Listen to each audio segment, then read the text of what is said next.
नमस्कार, मैं हूं आपके साथ जानवी यादव और आप देख रहे हैं एचएम न्यूज। महाराष्ट्र के पूर्व मुख्यमंत्री देवेंद्र फडणवीस ने शनिवार को पनवेल और नवी मुंबई का दौरा किया और कोरोना के इंतजाम की स्थितियों और सुविधाओं का जायजा लिया।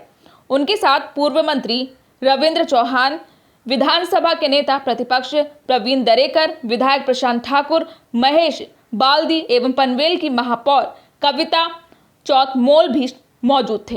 पूर्व सीएम ने पनवेल के मनपा आयुक्त सुधाकर देशमुख और एमजीएम हॉस्पिटल के डॉक्टरों से मुलाकात की और कोरोना संक्रमण को रोकने प्रशासनिक उपायों और इंतजामों पर चर्चा की।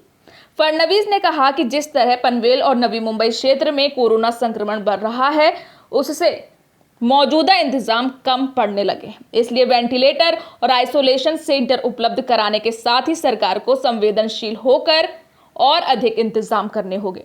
उन्होंने वाशी के मनपा अस्पताल का भी दौरा किया।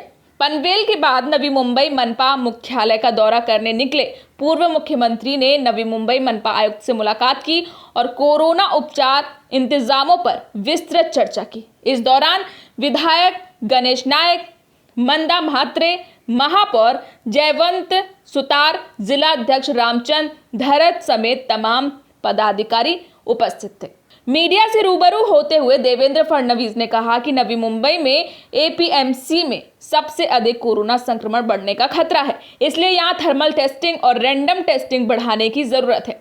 उन्होंने कहा कि बढ़ती संख्या और इसके लिए इंतजामों में भारी अंतर है।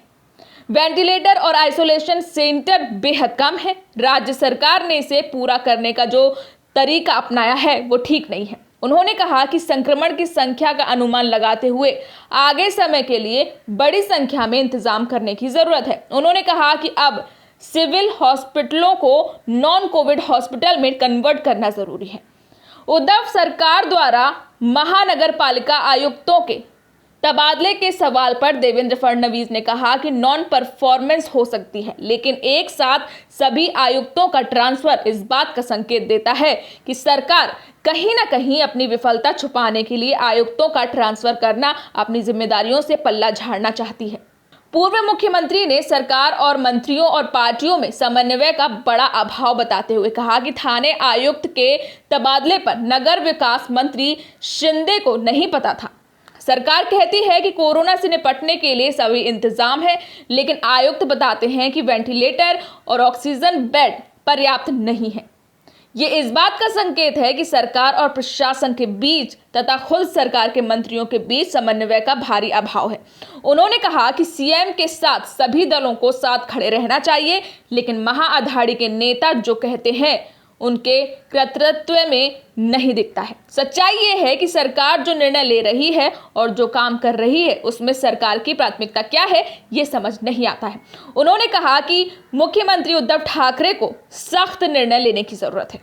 मला असं वाटतं की आता गाड्या ही प्रायोरिटी होऊ शकत नाही। गाड्यांची प्रायोरिटी ही थांबू शकते। ती आता असं तर नाही की मंत्र्यांजवळ गाड्याच नाही आहेत, त्यामुळे समजा त्यांच्या गाड्यांमध्ये काही प्रॉब्लेम असतील तर काही दिवस स्वतःची गाड्या ते वापरू शकतात आणि एकदा सगळं स्थिरस्थावर झाल्यानंतर नवीन गाड्या घेतल्या जाऊ शकतात। मला अनेक वेळा लक्षात येत नाही की या सरकारची नेमकी प्रायोरिटी काय आहे। एकीकडे आम्ही पगार देत नाहीत, आम्ही पगार डिफर करतो, आम्ही आमच्या हेल्थ वर्कर्सचाही पगार अनेक वेळा डिफर करतो, आमच्या पोलिसांना जे 24 तास ड्युटी करतायत त्यांना जे काही दिलं पाहिजे त्याच्याकरताही मागे पुढे पाहतो आणि हे सगळं असताना कधी गाड्या घेण्याचा निर्णय करतो, कधी अनावश्यक कामं म्हणजे आता जी काही आमदारांची 25-15 वगैरेची कामं आहेत ही आता थांबवली जाऊ शकतात, त्याची काही आता लगेच आवश्यकता नाही आहे। अशा सगळ्या कामांना मात्र आम्ही प्राधान्य देतो। तर सरकारचं नेमकं प्राधान्य कशाला आहे हा देखील प्रश्न या ठिकाणी आहे। मला वाटतं अशा परिस्थितीमध्ये मुख्यमंत्री आणि उपमुख्यमंत्री जे अर्थमंत्री आहेत यांनी कडक धोरण स्वीकारलं पाहिजे।